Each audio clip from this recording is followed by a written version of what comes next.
Salut à tous, vous êtes bien sur Culture et Nous, la chaîne des podcasts où l'on parle de tout et de rien, mais surtout de tout. Aujourd'hui, on va parler des JO à Paris, de la candidature qui ensuite est devenue effective, donc de l'organisation des Jeux Olympiques à Paris, puisque je pense que moi déjà c'est comme j'ai dit, la culture c'est une passion, et moi les Jeux Olympiques c'est quelque chose qui me passionne, et je pensais, et je le pense toujours avec des nuances, que les Jeux Olympiques vont apporter beaucoup à Paris, à la banlieue et aussi à la France en général. Donc du coup, on va discuter de ça durant ce podcast, et donc mon invité c'est Rémi, qui est en M1 de géopolitique et qui a écrit un mémoire sur... Alors rappelle-moi exactement le titre exact. Oui, bonjour. Alors, j'ai écrit un mémoire sur l'aménagement des Jeux de Paris 2024, Ouais. sur le territoire de Plaine Commune en particulier. Alors Plaine Commune, c'est... Plaine Commune, c'est une intercommunalité de Seine-Saint-Denis, où sera le cœur des Jeux Olympiques de Paris 2024, avec principalement le Stade de France qui est déjà construit, et avec le centre aquatique et le village des athlètes. D'accord. Qui sera construit pour 2024. Alors, je reviens juste sur Plaine Commune, etc., pour que les auditeurs comprennent, parce que pour nous c'est évident, mais peut-être pour eux. Je précise que Plaine Commune, dans le cadre du Grand Paris, a été divisée en 12 entités territoriales, en gros. Et Plaine Commune, c'est 9 communes du 93, donc je vais pas tout le faire, mais il y a Saint-Ouen, Saint-Denis, Stein, Aubervilliers, La Courneuve, Épinay-sur-Seine, l'Île-Saint-Denis. Je sais plus quoi, j'en ai oublié, j'en ai mis toujours deux. Voilà, donc c'est 9 communes du 93 qui se rejoignent. Donc. En soi, les Jeux Olympiques vont avoir un effet sur cette entité territoriale-là, mais aussi sur la Seine-Saint-Denis, puisqu'il y a aussi d'autres lieux de compétition. Et aussi sur Paris.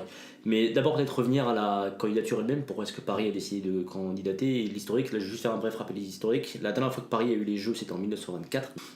Et Paris a candidaté pour les JO de 92. On a perdu en finale face à Barcelone, qui les a eu. Ensuite, en 2008, on a perdu face à Pékin, qui les a eu. Et ensuite, Londres. Alors là, c'était la grande déception parce qu'on était archi favoris et on a perdu. Et finalement, on les a eu pour 2024. Alors, est-ce que tu peux peut-être nous rappeler un peu l'historique de la candidature pour 2024? C'est-à-dire comment ça s'est passé, le nombre de candidats qu'il y avait à l'origine, et ensuite pourquoi est-ce que c'est Paris qui a réussi à les avoir et pas les autres?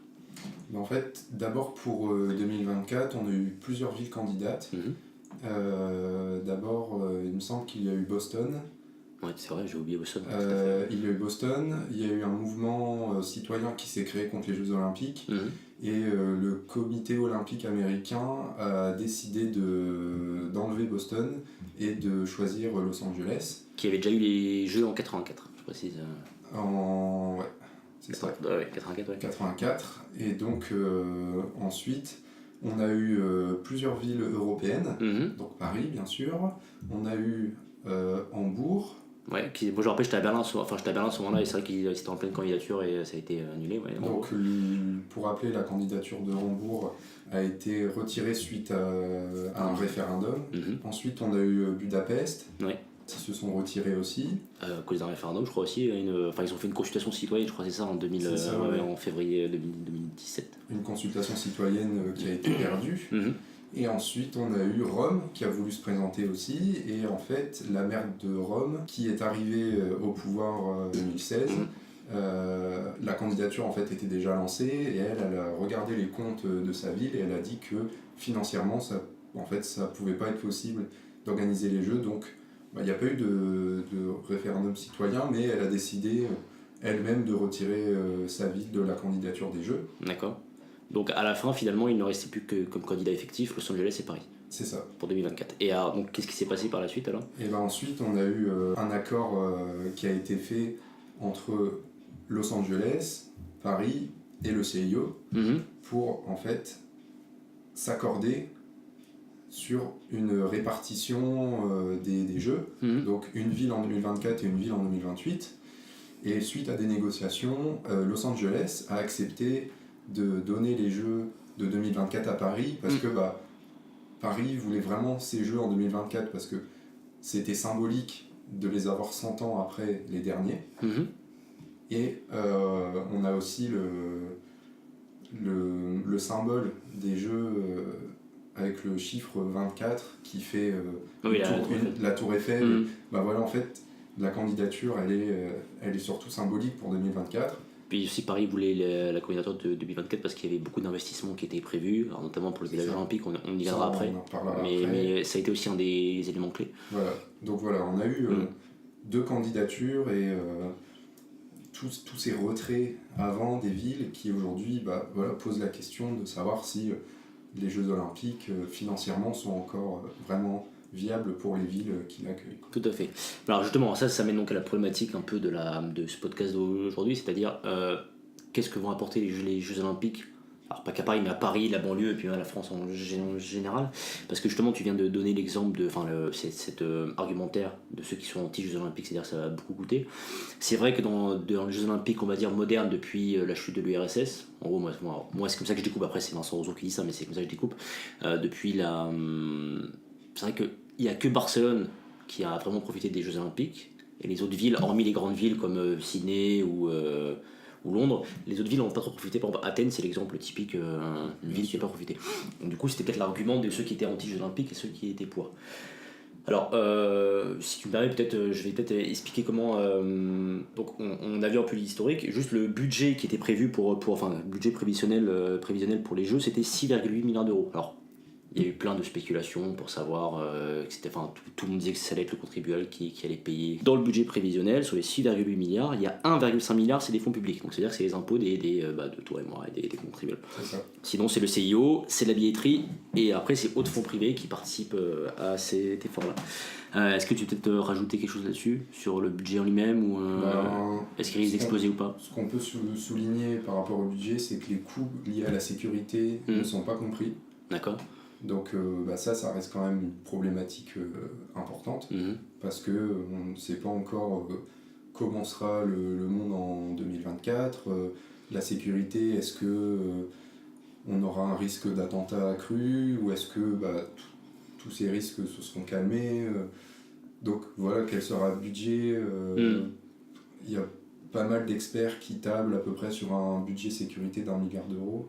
Donc, donc 1 milliard d'euros en plus sur les... En plus, voilà. Forcément que le budget il va augmenter, mais aujourd'hui avec les Jeux Olympiques, on en parlera après, mais on a beaucoup de projets qui viennent autour des Jeux Olympiques, qui viennent compléter ce projet des Jeux Olympiques, comme par exemple le Grand Paris Express, le nouveau métro automatique du Grand Paris qui doit être construit en partie pour 2024. Alors, donc ça, il y a la ligne 14 qui va être continuée, la ligne 15, une partie de la ligne 15 qui va être faite, et la ligne 16, c'est ça pour 2024, si je ne me trompe pas, ou la 17.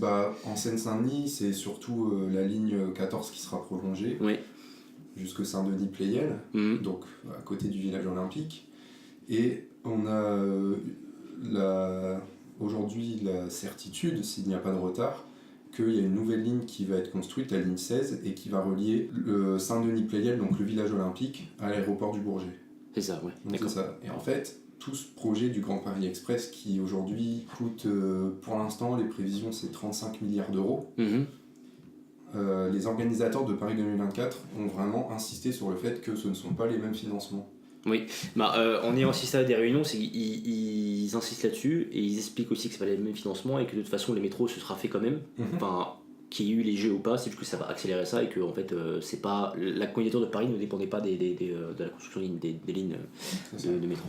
Donc vraiment le budget en lui-même, pour l'instant c'est 6,8 milliards, s'il n'y a pas de dépassement des coûts, sans les coûts de la sécurité. Ouais. Alors justement là j'ai quelques chiffres sur les budgets prévisionnels et sur les budgets finaux des différentes candidatures qu'il y a eu.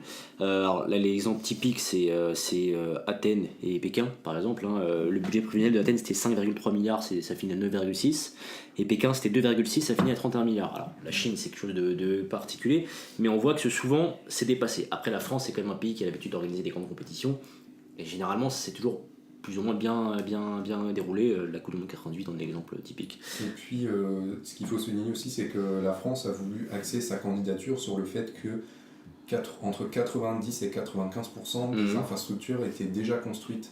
Parce qu'en fait, vraiment ce qui fait exploser les coûts des anciennes candidatures, c'est la construction des infrastructures.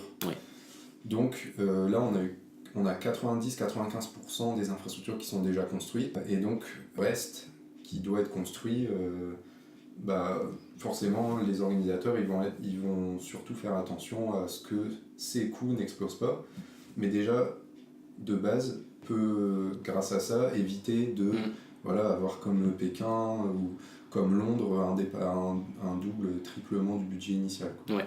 Oui, alors ça c'est justement quand tu parlais des 95% des infrastructures, en fait il y a quelques sites qui sont à construire. Là on arrive vraiment dans le dur du sujet, c'est-à-dire les sites qui sont à construire, ils sont essentiellement en Seine-Saint-Denis et dans le territoire de pleine commune, comme tu le disais. Par exemple, pour les épreuves de football, on va utiliser tous les stades Pierre-Mauroy à Lille, le stade de Nice, le stade des Lumières à Lyon, la Matmut de Bordeaux. Et donc sur la candidature, on dit que souvent les Jeux Olympiques ils ne profitent qu'à Paris. Mais là en fait, ce sera surtout concentré à Paris, mais il y a quelques sites pour le football qui vont profiter de cet effet Jeux Olympiques.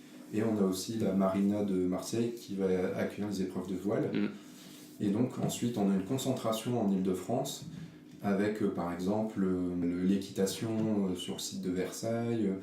On a le stade de Jean-Bouin pour accueillir les épreuves de rugby, Roland-Garros pour le tennis, etc.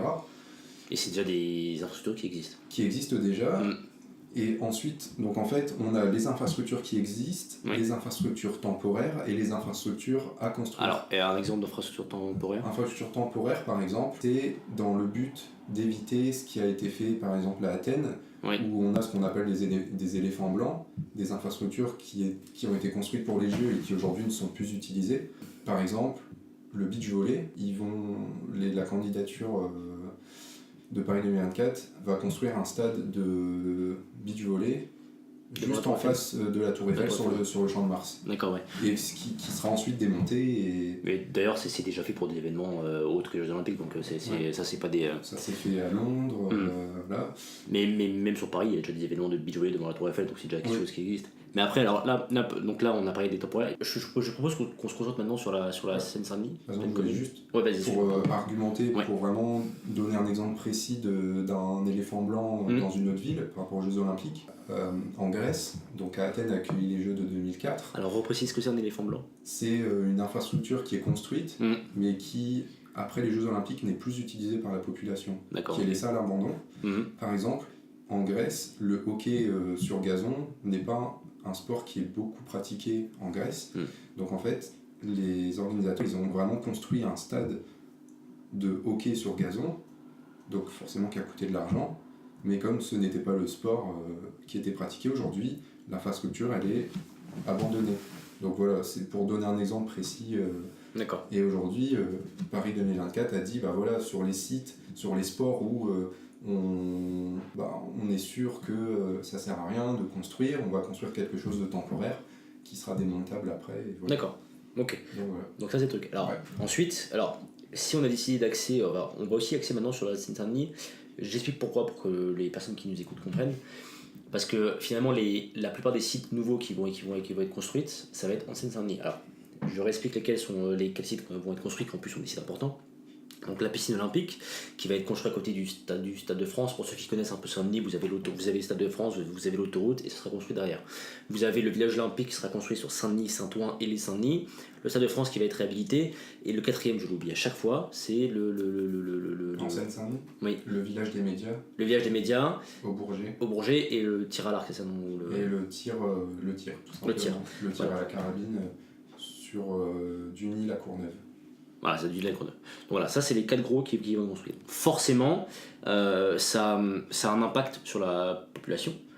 Ça a forcément impacté la population. Ça a forcément apporté des côtés positifs, comme des côtés positifs, comme des côtés négatifs. Peut-être parler, je pense, des 2 projets qui aujourd'hui posent question le plus, c'est le village olympique et la piscine olympique.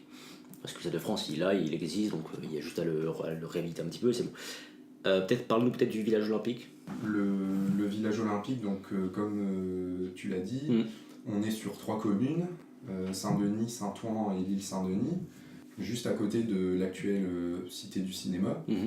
Et donc en fait, le village olympique, il vient en complément de 2 projets urbains qui sont déjà existants dans ces communes. On a l'écoquartier fluvial de l'île Saint-Denis, donc c'est déjà un programme immobilier où on a déjà des bâtiments qui sont construits. Et en fait, et ensuite on a le programme de Vinci qui s'appelle Universen, sur la commune de Saint-Denis, où là encore on avait un projet de logement et de bureaux qui en fait, avec l'arrivée de la candidature et le choix d'implantation du village olympique sur ce site, il a été conclu avec ces constructeurs, donc Vinci, de dire si vous voulez, vous pouvez arrêter temporairement votre programme et le reste du terrain que vous n'avez pas construit, il va venir s'implanter il va servir pour le village olympique en fait. D'accord, ok. Alors, juste le village olympique, je précise, ça va accueillir 17 000 lits pour le village olympique. C'est 1,3 milliard d'euros d'investissement. Et après, donc ça va être pendant les Jeux, pour accueillir les Jeux olympiques et paralympiques. Et qu'est-ce que ça va devenir ensuite ? Ce qui est prévu après les Jeux olympiques, donc pour l'instant, là on est en 2018, on peut préciser que rien n'est vraiment fixé, que voilà, les chiffres peuvent encore changer, mais pour l'instant, on partirait sur 2200 logements familiaux, 900 logements étudiants, on a 100 000 mètres carrés de bureaux et d'activités. Qui sont prévus après, d'accord, tout ça après. Ouais. Tout ça c'est après, tout ça c'est la phase héritage, un gymnase, une école et 2 hôtels. Donc c'est quand même énorme. C'est énorme. C'est quand même énorme. Quand on écoute le discours des élus en Seine-Saint-Denis, et surtout le discours de M. Brauwezek, qui est président de Pleine Commune, on entend qu'il y a vraiment eu la volonté de créer un quartier de ville, et non pas juste un quartier de logement comme on peut avoir à la Courneuve avec les 4000, mais vraiment un quartier mixte, où on a du logement familial, du logement étudiant, des bureaux, enfin vraiment essayer de diversifier et que en fait ce ne soit pas comme le quartier actuel de Pleyel, où en fait c'est principalement un quartier de bureaux qui ne vit que du lundi matin au vendredi soir. Moi je sais, je vis pas loin et c'est vrai que il se passe rien concrètement. Voilà. Et en plus, alors, ce que ça fait en plus, c'est qu'il y aura aussi le réaménagement des berges du canal Saint-Denis qui passe par le village olympique qui est vraiment implanté à l'endroit qui est prévu. Et autour, il y a eu des négociations entre Pleine Commune et l'État pour y effectuer plusieurs aménagements. C'était un peu des conditions posées par Pleine Commune en disant voilà, on veut bien accueillir le village olympique sur notre territoire, mais on aimerait bien que telle infrastructure soit construite. Donc on en a plusieurs. La reconfiguration de l'échangeur routier de la 86. On a, comme tu l'as dit, le réaménagement des berges de Seine pour les rendre plus conviviales, parce qu'aujourd'hui on ne peut pas se promener. L'enfouissement des lignes de tension. L'enfouissement des lignes de tension. Tout à fait, il y a plein de choses qui sont prévues du moins, et du coup... Une passerelle. On a 2 passerelles. On a une passerelle qui va relier l'île Saint-Denis à Saint-Denis, qui va relier 2 parties du village olympique, et on a aussi une passerelle qui va passer au-dessus de l'autoroute 1 pour relier le centre aquatique à Stade de France. Donc, du coup là on voit donc, que l'arrivée du village olympique et aussi du centre aquatique va aussi imposer les mêmes problématiques, donc des problématiques d'urbanisme, etc., qui vont aussi changer ce Saint-Denis, enfin une partie de Saint-Denis du moins, plutôt vers la porte de Paris, Saint-Ouen, et du coup forcément l'arrivée des Jeux olympiques ça va faire que des grandes entreprises vont venir investir, mais c'est les principaux intéressés, ce sont les habitants, parce que ce sont eux qui vont être touchés par ça, concrètement. Alors, moi, les 2 problématiques que j'ai entendues dans les divers comités de vigilance, 2 problématiques qui ressortent, c'est que les habitants aient leur mot à dire. Voilà, on y vit, on a le mot à dire. Et surtout, pour le prix de l'immobilier. Parce qu'en fait, ils ont peur qu'à l'arrivée des Jeux Olympiques, ça va faire exploser les prix de l'immobilier. Alors, Pleine Commune et l'État sont engagés à ce que ça n'explose pas, mais de toute façon, ça explosera qu'il y ait les Jeux Olympiques ou pas. Parce que sur Paris, c'est évidemment impossible que tout le monde s'en va. Est-ce que tu peux d'abord nous parler un petit peu en une minute des diverses associations d'habitants qui sont créées Alors, après, quand les Jeux Olympiques ont été déclarés, on a donc en Seine-Saint-Denis, on a 2 collectifs qui se sont créés. On en a un, le comité de vigilance JO 2024 à Saint-Denis, et on a le comité de vigilance de Saint-Ouen. Ensuite, à l'échelle plutôt de l'Île-de-France, une association non au JO à Paris 2024, Donc eux, c'est vraiment opposition totale, c'est ça? Opposition totale, réclamant le retrait de la candidature.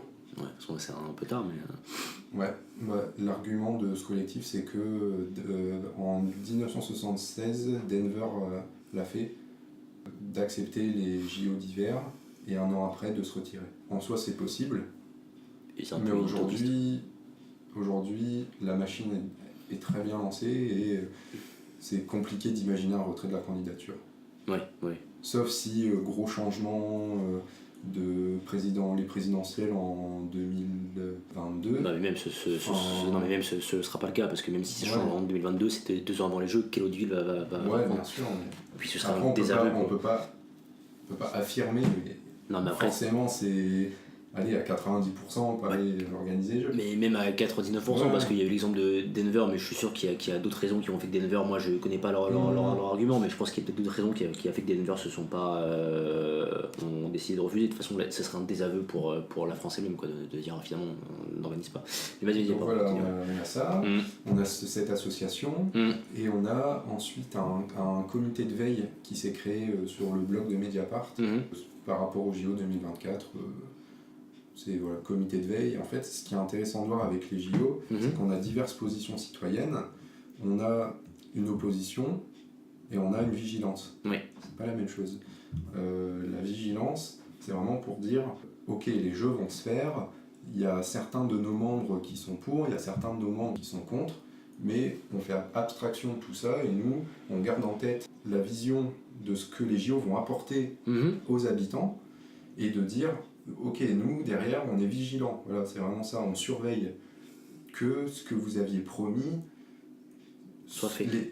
Les arguments qui ont fait que nous, on a accepté les Jeux, on va voir que c'est respecté. On va essayer de voir si vous respectez ce que vous dites. Bon, du coup, en fait, là, il y a c'est comme dans tout conflit d'aménagement. Après, là, ça, c'est un aménagement particulier parce que c'était moins un truc énorme. Il y a ceux qui sont dans l'opposition totale et il y a ceux qui sont dans la... Alors, je sais pas si c'est le bon terme, dans l'opposition constructive. Donc, du coup, oui, les arguments de ceux qui sont dans l'opposition, ils sont dans l'opposition totale, mais ceux qui sont dans la construction, quels sont les points de vigilance? Est-ce que c'est d'ailleurs le contrôle des prix de l'immobilier et aussi le fait qu'ils aient leur mot à dire?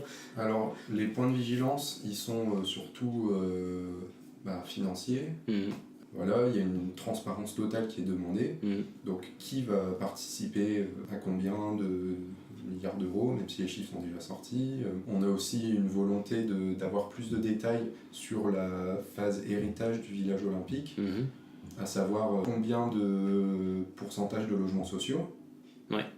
Voilà, ça c'est une problématique qui est très importante parce que on parle avec la hausse des prix de l'immobilier, savoir quel type de population va venir habiter après, forcément. Donc est-ce que c'est les gens qui habitent actuellement sur le terrain et qui galèrent peut-être un peu à trouver un logement, ou est-ce que c'est les personnes qui habitent actuellement dans Paris et qui dans quelques années n'auront plus les moyens d'avoir le mode de vie qu'ils ont à Paris et qui vont se rabattre sur la petite couronne et c'est déjà le cas. C'est déjà le cas, mais qui vont venir habiter sur le village olympique, et ça a forcément, si c'est le cas, il va forcément y avoir ce qu'on appelle une gentrification. Oui.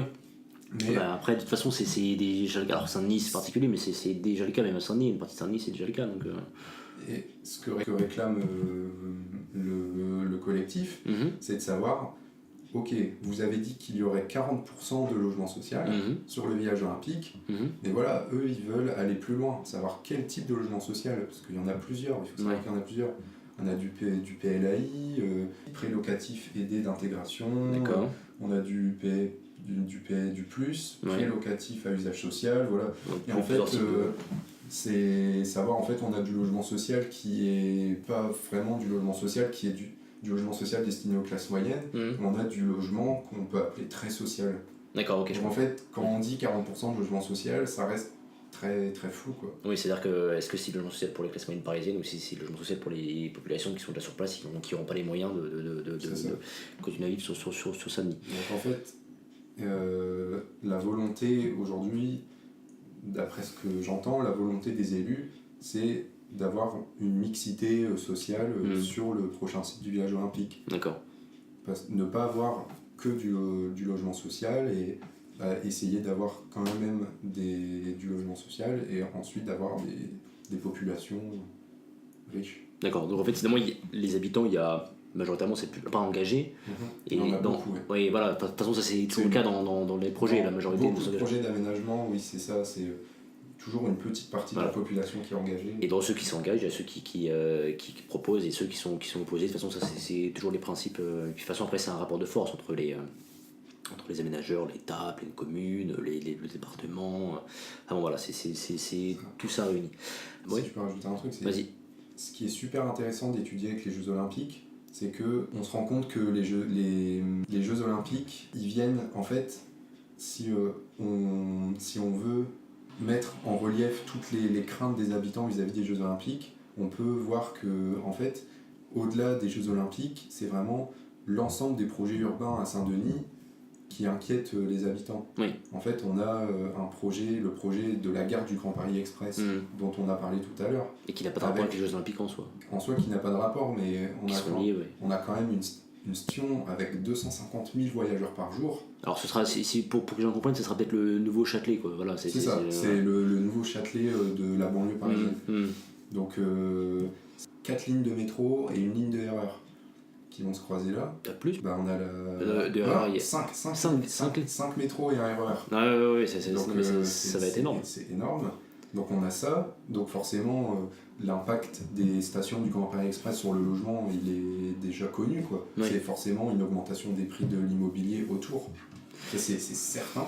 Et en fait, on a ça, on a la réhabilitation de la tour Pleyel, qui est une tour aujourd'hui désaffectée et qui va être réaménagée, qui a été rachetée, qui va être réaménagée en hôtel 3 et 4 étoiles, oui. Qui est pour positionner géographiquement à côté du village olympique et à côté de la station du Grand Paris Express. On a beaucoup de projets qui vont faire changer le territoire de Saint-Denis. Et en fait, aujourd'hui, les habitants, forcément, ils sont inquiets de voir leur territoire bouleversé comme ça. Et en fait, aujourd'hui, c'est les Jeux Olympiques qui viennent appuyer en fait cette crainte et qui va servir d'accélérateur à tous ces projets. Et c'est aussi les Jeux Olympiques qui vont servir aux habitants pour appuyer leurs arguments. D'accord. Donc là, à travers le podcast qu'on vient de faire, là, vous voyez donc les Jeux Olympiques. On peut tous être fans des Jeux Olympiques. Moi c'est le cas. Je pense que c'est le cas pour toi aussi, Rémi. Les grands événements sportifs, moi j'adore. Après, c'est chacun son point de vue là-dessus. Moi, j'étais content de savoir que Paris allait organiser les Jeux Olympiques en 2024. J'étais vraiment très content. Après, voilà, ça pose des problématiques qui ont été soulevées durant ce podcast. On a vu qu'il y a des problématiques financières, des problématiques urbaines, mais aussi des problématiques avec les habitants. Et toutes ces problématiques-là font que c'est extrêmement intéressant à étudier en tant que chercheur, mais c'est aussi, en fonction des points de vue des différents acteurs, c'est inquiétant, c'est valorisant, c'est plein de trucs comme ça. Et moi, c'est ce qui fait que j'adore ce sujet-là et que je voulais absolument faire un podcast. D'ailleurs, du coup, j'espère que vous avez appris plein de choses sur cette candidature, que vous avez compris un peu les différents enjeux qui pouvaient se poser, notamment en Seine-Saint-Denis, avec les différents lieux de compétition et les différentes oppositions qu'il peut y avoir de la part des habitants.